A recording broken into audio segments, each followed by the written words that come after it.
नमस्कार। स्वागत है आपका लेसन 18 पार्ट 18। आप देखिए लर्न कोरियन इजीली क्लियरली। ये मैसेज है उन स्टूडेंट्स के लिए जो आज ये लेक्चर फर्स्ट टाइम देख रहे हैं। पार्ट 18 को शुरू करते हैं। देखिए पार्ट 18 को शुरू करने से पहले अभी तक अगर हम देखते हैं तो हम बिगनर 1 लेवल पर हैं। बिगनर 1 लेवल में 2 मॉड्यूल्स हैं। देखिए मॉड्यूल 1 के अंदर लेसन 1 से लेसन 10 तक है। Introduction to Korean language Hangul history से लेकर हंगल समरी तक, जिसमें हमने कंप्लीट कोरियन अल्फाबेट सिस्टम, पाच्यम, डबल फाइनल कॉन्सोनेंट्स कंप्लीट कर लिया था। और उसके बाद आप देखते हैं ये मॉड्यूल 2 के अंदर बाच्छिम आए, फिर डबल फाइनल कॉन्सोनेंट आए। फिर लेसन 16 से हमने ग्रामर स्टार्ट कर दी थी, जिसमें फर्स्ट थी ईदा, लेसन 17 में उन्नन, और लेसन 18 में अब हम करने जा रहे हैं सुमनिका सुमनिदा। तो लेसन 18 पर बिगनर 1 लेवल अब कंप्लीट हो गया है मॉड्यूल 2 के बाद में। आगे बढ़ते हैं। देखिए पार्ट 18 में जो व्याकरण हम करने जा रहे हैं ना, वो है सुमनिका एंड सुमनिदा। अगर आप इसकी स्पेलिंग को ध्यान से देखेंगे तो सिर्फ एक ही डिफरेंस है। नंबर 1 में लास्ट में का है, फॉलोड बाय क्वेश्चन मार्क है, और नंबर 2 में दा है, उसके बाद फुल स्टॉप लगा हुआ है। इस पाठ का उद्देश्य क्या है? देखिए जो मेन उद्देश्य है, पहला तो यही है कि हमें इस जो व्याकरण है सुमनिका और सुमनिदा को यूज करना आना चाहिए, और उसको यूज करते हुए हम अपना ऑक्यूपेशन, प्रोफेशन, पेशा कैसे बताएंगे। तो पॉइंट नंबर 1 देखिए, वर्तमान काल औपचारिक प्रश्नवाचक वाक्य बनाना सीखना है हमें विद द ग्रामर व्याकरण है सुमनिका। और पॉइंट नंबर 2, वर्तमान काल औपचारिक घोषणात्मक और कथात्मक वाक्य बनाना विद व्याकरण सुमनिदा। अभी आप ये कन्वर्सेशन देखिए एक बार ध्यान से। पहला वाक्य देखिए, पढ़ने की कोशिश करिए कोरियन को। सानवीशी मोहमनिक्का। अगर आप इस वाक्य में लास्ट वर्ड हम निक्का देखते हैं तो आपको ये ग्रामर यहां दिखाई देती है। दूसरा सेंटेंस देखिए, सानवी ने रिप्लाई करा, छानन हक सेंग इम्निदा, मैं एक छात्र हूं। हक सेंग इम्निदा योरोबन, इम्निदा आप जानते हो वही ग्रामर है ईदा वाली, जो नाउन्स के साथ में डिक्लेरेटिव सेंटेंस बनाने के लिए यूज करी जाती है। और आगे देखिए, व्याकरण को शुरू करते हैं। ये जो समनिका ग्रामर है ना, ये औपचारिक, औपचारिक आप जानते हैं फॉर्मल सिचुएशन, फॉर्मल सिचुएशन, हम ऑफिस में हैं, सीनियर से बात कर रहे हैं, कोई कॉन्फ्रेंस चल रही है, कोई मीटिंग है, वहां पर ये सब सेंटेंसेस, ये एंडिंग्स ग्रामर्स यूज होती हैं। औपचारिक प्रश्नवाचक वाक्य बनाने के लिए क्रिया और विशेषण के साथ जोड़ा जाता है। और इस व्याकरण का अगर आप व्यवहारिक अर्थ देखते हैं, प्रैक्टिकल मीनिंग अगर आप देखते हैं, तो आपकी स्क्रीन पर है पहला उदाहरण मॉक्समनिक का, क्या आप खाते हो, खा रहे हो। नंबर 2 इक्समनिक का, क्या आप पढ़ते हो, पढ़ रहे हो। सिचुएशन के हिसाब से, सेंटेंस के हिसाब से ये दोनों ही मीनिंग संभव है इस ग्रामर के साथ में। नंबर 3 देखिए खामनिक का, क्या आप जाते हो, जा रहे हो। नंबर 4 ये पुण्यका, क्या है यह सुंदर है। नंबर 5 मानसमनिका, क्या ये बहुत है मात्रा या संख्या में। अब आप देख रहे हैं ग्राम, ये जो ब्रैकेट्स में इन वर्ड्स के मीनिंग भी लिखे हुए हैं। इससे थोड़ा सा अब आपको आइडिया हो गया होगा इस ग्रामर का यूज क्या है। देखिए ऐसे हम इसमें प्रश्न पूछे जाते हैं इससे।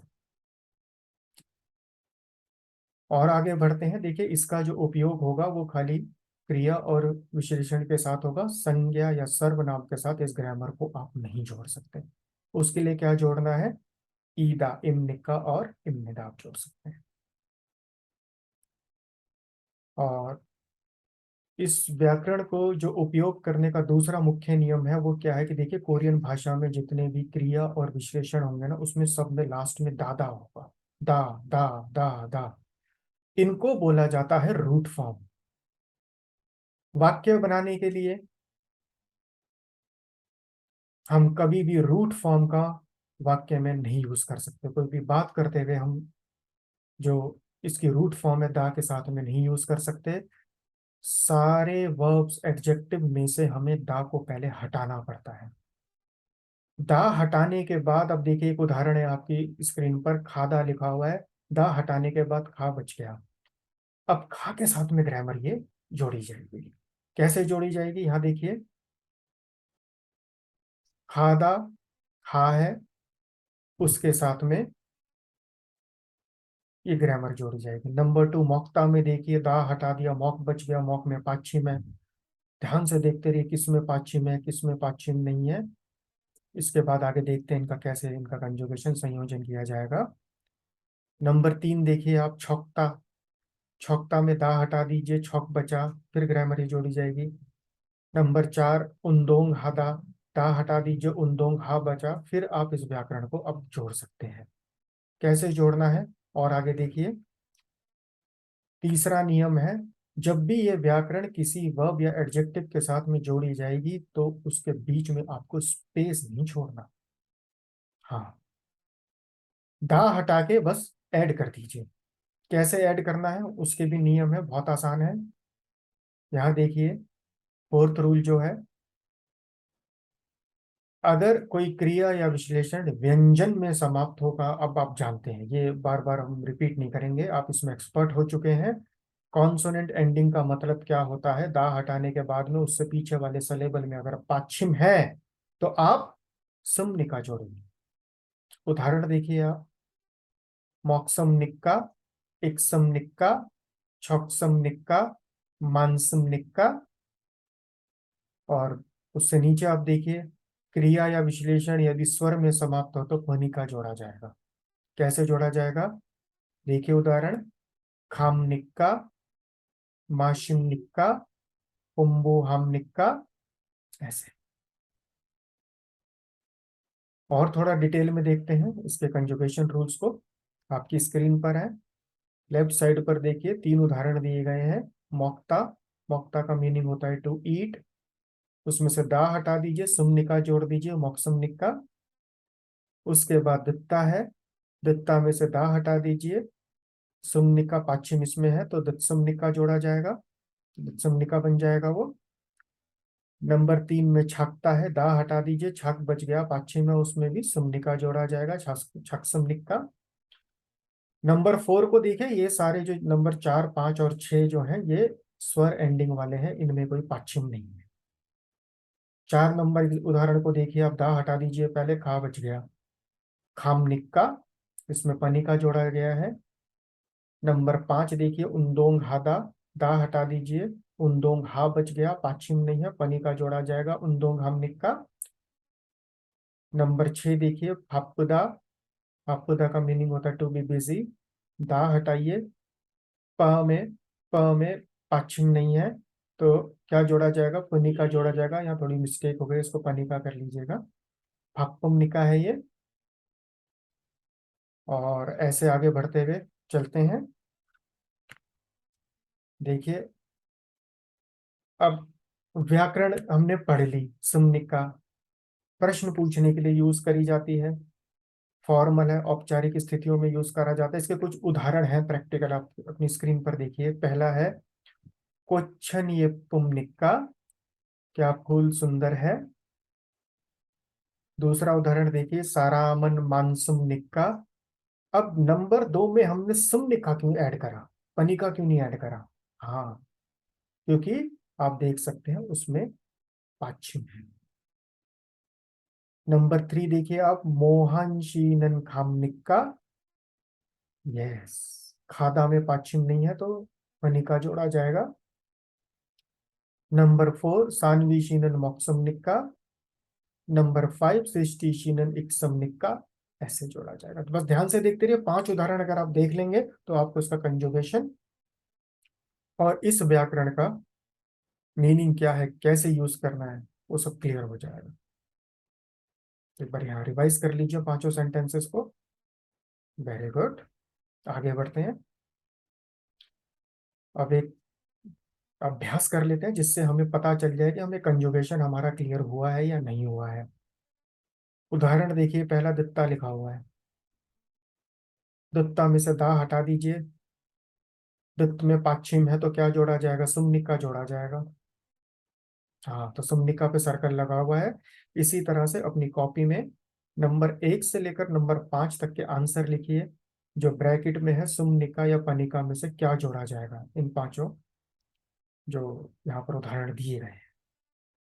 पहला देखिए, मौक्ता है, दा हटा दीजिए, पाछिम है, जोड़िए क्या जोड़ना है। नंबर 2 को देखिए, दा हटाइए, इक बच गया, जोड़िए क्या जोड़ना है उसमें। सुम्निका जोड़ेंगे या पनिका जोड़ेंगे, और क्यों जोड़ेंगे ये भी ध्यान में रखिए। नंबर 3 पर आइए, माशिदा, दा हटा दीजिए, शी में पाछिम है या नहीं है, उसको देखते हुए सुम्निका या पनिका में से एक सिलेक्ट करिए। नंबर 4 पे आइए, फुम्बू हादा, दा हटाइए, हा में पाछिम है या नहीं है, उसको देखते हुए दोनों में से एक सिलेक्ट करिए ऑप्शन। और नंबर 5 जो है वो है केक्कत हादा, दा हटाइए, केक्कत हा में पाछिम है या नहीं है, उसको देखते हुए दोनों में से एक सिलेक्ट कर लीजिए। लिख लिए आप अपने आंसर? अगर नहीं लिखे तो स्क्रीन को पॉज कर लीजिए और ध्यान से लिखिएगा। देखिए, ये बेसिक नियम है, इनको समझना जरूरी है, इसके बिना आगे नहीं बढ़ पाएंगे। और लिखने के बाद में आप अपने एक बार उत्तरों को यहाँ पर चेक कीजिए। नंबर 1 में मौक्ता है, मौक्सुमनिका बन जाएगा, इस सुमनिका जोड़ा जाएगा। नंबर 2 में भी सुमनिका, पाछिम है। नंबर 3 में माशिदा है, माशिमनिका हो जाएगा, पुनिका जोड़ा जाएगा, क्योंकि दा हटाने के बाद शी में, माशी में आप देख रहे हैं पाछिम नहीं है। ऐसे ही नंबर 4 और नंबर 5 में भी कुंभोहादा के कथादा। ऐसे अगर कोई गलती हो गई तो दोबारा से एक बार पीछे जाइएगा और देखिएगा कहाँ क्यों गलती हुई है, थोड़ा समझिएगा उसको। और आगे बढ़ते हैं। अब दूसरी जो ग्रामर आज हम व्याकरण शुरू करने जा रहे हैं, ये है सुमनिदा है। देखिए, ध्यान से सोचिए, सुमनिका और सुमनिदा एक दूसरे के पूरक ग्रामर है, व्याकरण है। सुमनिका को प्रश्न पूछने के लिए यूज करा जाता है, और सुमनिदा को उत्तर देने के लिए यूज करा जाता है, या कोई बात बताने के लिए, कोई फैक्ट इंफॉर्मेशन बताने के लिए यूज करा जाता है। सुमनिका के सारे जो वाक्य हैं हमेशा क्वेश्चन मार्क के साथ में खत्म होते हैं, और सुमनिदा में हमेशा फुल स्टॉप, पूर्ण विराम आता है। यूज दोनों का अगर आप देखते हैं फर्क नहीं है, ये भी औपचारिक स्थितियों में यूज करा जाता है, और वही सेम है क्रिया और विशेषण। वर्ब्स और एडजेक्टिव के साथ में यूज करा जाएगा। और आगे देखिए, ये इसके कुछ व्यवहारिक अर्थ हैं। देखिए, नंबर 1 एग्जाम्पल को, मौसम निदा, मैं खा रहा हूँ, वह खा रहे हैं, वह खा रही हैं, वो खा रहे हैं, हम खा रहे हैं, ऐसे सेंटेंस बनाना है। इक्सम निदा। नंबर 3 खाम निदा। नंबर 4 येपुम निदा। नंबर 5 मानस निदा। ये है, देखिए हर इसमें जहां पर भी दा दा दा लास्ट में आ रहा है, मौसम निदा, इक्सम निदा, खाम निदा, येपुम निदा, मानसम निदा, सबके बाद में फुल स्टॉप आएगा। और इनके जो मीनिंग है वो लिखे हुए ब्रैकेट में, आप थोड़ा देख सकते हो, इससे की और क्लैरिटी हो जाएगी। इसका जो कंजुगेशन रूल है एग्जैक्टली सेम है। सुमनिका जैसा हमने करा था, पाछिम है तो सुमनिदा जोड़ा जाएगा। उदाहरण 1, 2 और 3 देखिए। मोक्ता विल बी मोक्सम निदा। नंबर 2 दित्ता विल बी दित्सम निदा। नंबर 3 छक्ता विल बी छक्सम निदा। नंबर 4, 5 और 6 को देखिए, वॉवल एंडिंग है, कोई पाछिम नहीं है दा हटाने के बाद में। खादा विल बी खामनिदा। नंबर 5 उन्दोंग हादा विल बी उन्दोंग हमनिदा। नंबर 6 फप्पदा विल बी फप्पमनिदा। शब्दों के अर्थ यहाँ नीचे दिए हुए हैं। दित्ता का मीनिंग होता है टू लिसन, टू सुनना। उन्दोंग हादा टू एक्सरसाइज, व्यायाम करना, कसरत करना। छक्ता का मीनिंग है टू बी स्मॉल। अब एक और अभ्यास करते हैं। इस अभ्यास में क्या होगा, देखिए, हमें सुमनिक का भी यूज करना है प्रश्न पूछने के लिए, और सुमनिदा भी यूज करना है उत्तर देने के लिए। इस उदाहरण को आप ध्यान से देखिए। क्या लिखा हुआ है? ए में लिखा हुआ है मौसम निक्का, क्या आप खा रहे हैं, खा रहे हो? बी में आंसर है ने मॉक्सम नुदा। अगर आप इस ए और बी को ध्यान से देख लेंगे तो ये ग्रामर फॉर एवर कंप्लीट है आज। ध्यान से देखिए, सुमनिका से प्रश्न पूछा, सुमनिता से आंसर दे दिया। कोई स्पेस नहीं छोड़ना है जब जोड़ेंगे इसको वर्ब्स और एडजेक्टिव्स के साथ में। अब कुछ और अभ्यास करते हैं। अपनी कॉपी ले आइए, आज की डेट लिखिए, पेन पेंसिल ले आइए, और अब आप करेंगे एक्सरसाइज। ये देखिए, पहला उदाहरण है, ए वाले वाक्य को देखिए, लिखा है मुल माशिम निक्का, ब्रैकेट में इसका जो अर्थ दिया हुआ है, क्या आप पानी पी रहे हैं, मुल वाटर होता है कोरियन में। बी ने आंसर दिया ने मुल। अब आपको यहाँ पर आंसर देना है सुमनिदा ग्रामर से। अब आप उसमें से पनिका सिलेक्ट करेंगे, पनिदा सिलेक्ट करेंगे या सुमनिदा सिलेक्ट करेंगे, ये आपको देखना है। इसका आंसर लिखिए। नंबर 2 को देखिए, चेक इप्सम निक्का। बी ने आंसर दिया ने का मीनिंग आप जानते हैं, यस होता है, ने check, yes you know the answer. अब आप आंसर जानते हैं। सेम वर्ब यूज करना है, सुम निका की जगह क्या आ जाएगा अब उत्तर देने के लिए? वेरी गुड, झारस। आगे बढ़े। अगर स्टूडेंट्स आपको थोड़ा टाइम लग रहा है तो आप स्क्रीन को पॉज करके उनको उत्तरों को लिखिएगा। नंबर 3 देखिए, पढ़ने की कोशिश करिए अब आप। हाँ, और इतनी कोरियन अब आपको आ गई है। नंबर 3 को देखिए, ए जो वाक्य है, सानवी शीनन उन्दोंग हम निक्का ने, सानवी शीनन, यस, उन्दोंग हादा के साथ में आपको ऐड करना है ग्रामर को। उसके बाद नंबर 4 देखिए, कोच्छन ये पुम निक्का ने, यस। नंबर 5 को देखिए, छगन मानसम निक्का। अर्थ दिए हुए हैं इन सारे वाक्यों के, ब्रैकेट में आप देख सकते हैं। ने का मीनिंग यस है। अब मानसम निका का आंसर क्या होगा? अगर आंसर यस में है तो, हाँ, याद आ रहा है आपको, यस, वेरी गुड। देखिए उत्तर। और उसके बाद नंबर 6 पर आइए, मोहम निक्का वेसा इल हादा। इरहादा, इरहादा आप देख सकते हैं, टू डू वर्क है। दा को हटाइए, पाछू में है या नहीं देखिए, उसके अकॉर्डिंगली आप उसमें जोड़ दीजिए। नंबर 7 पर चलते हैं, मोहन शीनन उन्दोंग हम निक्का आनियो। आनियो का मीनिंग आप जानते हैं, नो होता है। अगर ये उन्दोंग हादा का मीनिंग होता है व्यायाम करना, कसरत करना। अब ये वो तो नहीं कर रहे, तो पढ़ाई कर रहे हैं।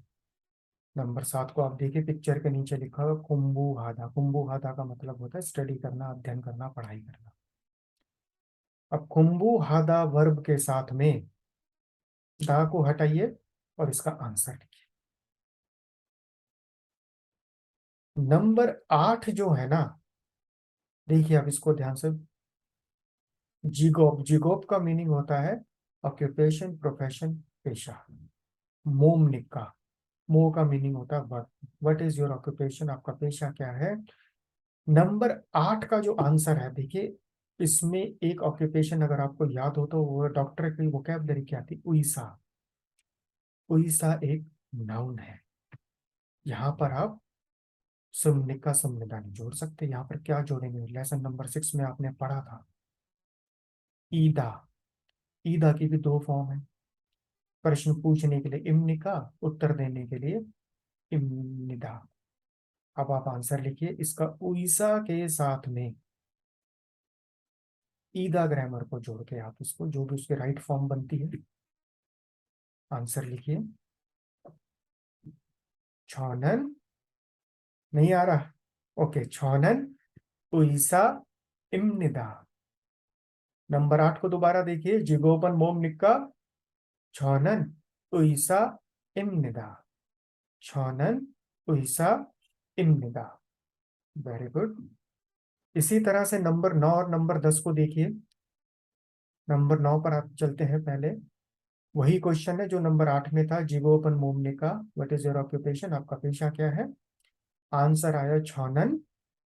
वोकेबलरी यहाँ लिखी हुई है पिक्चर के नीचे, योरीसा।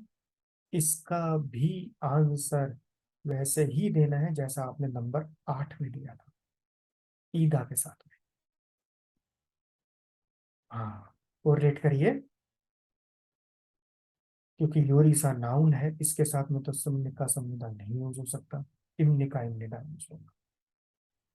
नंबर 10 पर आइए। जिगोपन मोमनिका, आपका पेशा क्या है, छौनन। वेसावॉन, वेसावॉन, वेसावॉन भी एक नाउन है, संज्ञा है, ऑफिस वर्कर। अकॉर्डिंगली आप ऐड करें। वेसावॉन office worker, company employ, noun है। जब ये सारे आंसर्स आपने लिख लिए, ध्यान से लिखिएगा, स्पेलिंग्स भी आंसर्स भी, और उसके बाद अब यहाँ पर आप आंसर्स को, उत्तरों को अपनी चेक करेंगे। नंबर 1 है माशिमनिदा, नंबर 2 इक्समनिदा, नंबर 3 उंदोंग हमनिदा, नंबर 4 येप्पुमनिदा, नंबर 5 मानसुमनिदा, नंबर 6 भेसाइर हमनिदा, नंबर 7 कुंबू हमनिदा, नंबर 8 उइसा इमनिदा, नंबर 9 योरिसा इमनिदा, नंबर 10 वेसावान इमनिदा। सो नंबर 8, 9 और 10 जो है वो इमनिदा के साथ में उत्तर दिए गए हैं। क्यों? क्योंकि उइसा, योरिसा और वेसावान संज्ञा है। और नंबर 1 से नंबर 7 तक अगर आप देखते हैं तो इसमें वर्ब्स और एडजेक्टिव्स मिक्स है। उम्मीद है आपको ये ग्रामर क्लियर हो गई होगी।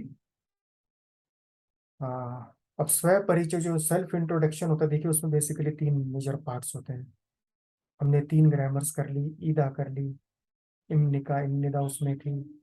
उसके बाद विषय सूचक उन नुन करा, अब सुमनिका और सुमनिदा भी कर लिया। फॉर्मल जो औपचारिक वाक्य बनाने के लिए जो ग्रामर यूज करी जाती है। अब हमें अपना सेल्फ इंट्रोडक्शन कैसे देना है फॉर्मली। अन्य भाषाओं, पहला सेंटेंस वो होगा ग्रीट करने के लिए, विश करने के लिए। अन्य भाषाओं छौनन सानवी इमनिदा, इंदो साराम इमनिदा, हक्सेंग इमनिदा। यहां तक खत्म हो गया सेल्फ इंट्रोडक्शन। उसके बाद क्रॉस क्वेश्चन करा गया, अश्नी शिनन मोहामने का मीनिंग है, अश्नी जी आप क्या करते हैं। तो आंसर आया, अश्नी ने आंसर दिया छौनन भेसा इल्हामदा, meaning is I am a office worker, I do office work. तो अब स्व परिचय में देखिए, अब आपको सेल्फ कॉन्फिडेंट आज बनना है, आज फाइनल है बस, और इसके आगे अब कुछ नहीं है। रिपीट करते हैं। अन्योहासेयो छौनन, आपके नाम के साथ में इमनिदा जोड़िए। नेशनैलिटी इंदो सराम इमनिदा, आपका प्रोफेशन ऑक्यूपेशन हक्संग इमनिदा, सोनसंग निम इमनिदा, उइसा इमनिदा, योरिसा इमनिदा, मियोंगसा इमनिदा, लाइक दिस। और अगर कोई आप वर्ब के साथ में, उसमें क्रिया के साथ में सेंटेंस बनाना चाहते हैं तो आप ऐसे बना सकते हैं, छौनन बेसाइल हामिदा, छौनन बेसाइल हामिदा। अब ये कंप्लीट हो गया। देखिए इसको एक बारी समराइज कर लेते हैं, पाठ का सार। आप देखिए एक एक पॉइंट को बहुत ध्यान से देखिएगा, ये बहुत इंपॉर्टेंट पार्ट है। देखिए किसी भी ग्रामर को आप तभी बोल सकते हैं कि अब मुझे ये ग्रामर व्याकरण समझ में आ गई है, जब आप उसको किसी को एक्सप्लेन कर पाए, पढ़ा पाए, तभी आप बोल सकते हैं, अदरवाइज कंफ्यूजन है। कैसे पढ़ाना, बहुत सिंपल है, ये मेथड है। पहला पॉइंट किसके साथ में जोड़ा जाता है, क्रिया विशेषण के साथ जोड़ा जाता है, दोनों समनिका समनिका। नंबर 2 पॉइंट को देखिए, समनिका जो है वर्तमान काल प्रेजेंट टेंस औपचारिक प्रश्नवाचक वाक्यों के लिए यूज करा जाता है। 2.1 को देखिए, समनिदा वर्तमान काल औपचारिक घोषणात्मक कथात्मक वाक्यों के लिए यूज करा जाता है। ये तो हो गया इन दोनों ग्रामर का यूज क्या है, प्रश्न पूछना उत्तर देना, प्रश्न पूछना उत्तर देना। अब कंजुगेशन भी बहुत आसान है। सुमनिका का पहले कंजुगेशन देखिए 3.1 में, सुमनिका जोड़ना है जब पाछिम हो, और भनिका जोड़ना है जब पाछिम ना हो। 3.2 को देखिए, सुमनिदा जोड़ना है जब पाछिम हो, और भनिदा जोड़ना है जब पाछिम ना हो। अब इसमें ना देखिए, सप्लीमेंट को आप ध्यान से देखिए, व्याकरण समनिका समनिदा फॉर्मल एंडिंग है, औपचारिक स्थितियों में यूज करा जाता है। उसके राइट साइड में आप देखिए एक व्याकरण और है, आयो ओयो, इसको बोला जाता है इनफॉर्मल पोलाइट एंडिंग। ये दोनों grammar one two one replaceable है। आप कहाँ बात कर रहे हैं, किससे बात कर रहे हैं, फॉर्मल सिचुएशन है, इनफॉर्मल है, उन परिस्थितियों को देखते हुए हम व्याकरण का सिलेक्शन करते हैं। ये आगे आने वाले पार्ट में पढ़ाई जाएगी ग्रामर, आयो ओयो बहुत डेली लाइफ में बहुत यूज होती है। और अगर आप नीचे उदाहरण देखते हैं, नंबर 1 देखिए, खामनिका का मीनिंग है क्या आप जा रहे हैं, उसको हम रिप्लेस कर सकते हैं खायो, खायो, क्वेश्चन मार्क के साथ में, मीनिंग दोनों का सेम है, क्या आप जा रहे हैं। नंबर 2 देखिए, खामनिदा, हाँ मैं जा रहा हूँ, यस गोइंग, और एनी वन जो भी जा रहे हैं, खामनिदा, और उसको खायो के साथ में भी बोला जा सकता है, फुल स्टॉप के साथ। तो उम्मीद है इस लेक्चर से आपको सुमनिका और सुमनिदा आ गया, समझ में आ गया होगा। थोड़ी प्रैक्टिस बनाइए और कुछ सेंटेंस बनाने की कोशिश करिए, इस ग्रामर से 5-5 सेंटेंसेस बनाइए, जिससे आपका सेल्फ कॉन्फिडेंस हो जाएगा और आपको इसमें आगे परेशानी नहीं आएगी। तो शुक्का हमनिदा, congratulation to all of you. हमने lesson 1 to lesson 18 beginner 1 level up complete कर लिया है जी। तो आपके हार्ड वर्क के लिए, आपने इतनी मेहनत करी, सारे लेक्चर सुने, खमसामिदा। और अब आप देखिए जो पाठ 19 है ना, वहां से हम बिगनर लेवल 2 शुरू करने जा रहे हैं। उसमें टोटल 10 लेसन है, ये उनका लेसन्स का प्लान है। देखिए नंबर जो लेसन 19 है, उसमें हम हॉबी शुरू कर देंगे। छिमी बोला जाता है कोरियन में, रुचि क्या मुझे करना पसंद है, कैसे बोले जाएंगे सेंटेंस।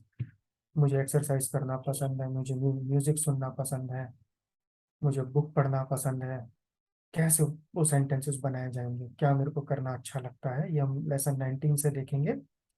ये अब नेक्स्ट 10 लेक्चर्स का लर्निंग प्लान रहेगा हमारा।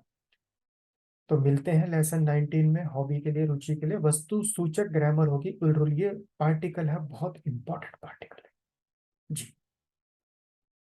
और उसके बाद बस आप यहाँ तक कंप्लीट कर लीजिएगा, जब तक यहाँ तक कंसेप्ट नहीं क्लियर होंगे आगे थोड़ा सा मुश्किल हो जाती है। रिवीजन करिएगा 1 या 2 बार, कोरियन मुश्किल भाषा नहीं है, बहुत आसान है। हाँ नहीं है, लिपि नहीं है, कुछ नए कंसेप्ट है, एक एक दो दो तीन तीन बार रिवीजन करने के बाद में सब क्लियर हो जाता है। मिलते हैं लेसन पाठ 19 में। धन्यवाद, शुक्रिया, थैंक यू, 감사합니다 여러분, 수고하셨습니다, 안녕히 계세요।